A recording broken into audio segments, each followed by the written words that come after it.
AP ప్రభుత్వం కీలక నిర్ణయం తీసుకుంది. ఈ నెల 20 నుండి భూములను రీసర్వే చేస్తామని ప్రకటించింది. ప్రతి మండలాల్లో ఒక గ్రామాన్ని యూనిట్ గా తీసుకుని సర్వే చేస్తామంది. భూముల గొడవలను పరిష్కరిస్తామని తెలిపింది.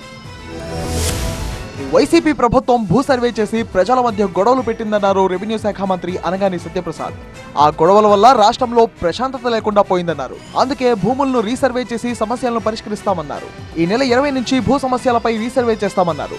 మండలంలో ఒక గ్రామాన్ని యూనిట్ గా తీసుకుని సర్వే చేపడతామన్నారు. రోజుకు 20 ఎకరాలు మాత్రమే సర్వే చేస్తామన్నారు. 200 ఎకరాలకు 3 అధికారులను పెట్టి పకడ్బందీగా లెక్కలు తీస్తామన్నారు. పైలట్ ప్రాజెక్టులు పూర్తయిన తర్వాత గ్రామ సభలు పెట్టి QR కోడ్ తో పాస్బుక్లు జారీ చేస్తామన్నారు మంత్రి అనగాని సత్యప్రసాద్. గతంలో హడావిడిగా చేసి పేద ప్రజలకు ఇబ్బంది కలిగే విధంగా చేశారు కాబట్టి ఇప్పుడు బ్లాక్ తయారు చేసి బ్లాక్కి 200-250 ఎకరాలు ఉండి దానికి 3 ఆఫీసర్లను పెట్టి తప్పకుండా ప్రజాప్రతినిధితో లేకపోతే ఆర్డీఓ స్థాయి అధికారి అక్కడికి వెళ్ళి రోజుకి 20 ఎకరాలు చేసే విధంగా దాని రిపోర్ట్ అంతా కూడా ప్రాపర్గా ఇచ్చే విధంగా కూడా 20 తారీఖు నుంచి మళ్ళీ స్టార్ట్ చేయబోతా ఉన్నాం. ఇప్పటికే గ్రామ రెవెన్యూ సదస్సుల ద్వారా వచ్చిన వినతుల్లో 13,000 దరఖాస్తులపై వెంటనే చర్యలు తీసుకున్నామన్నారు అనగాని సత్యప్రసాద్.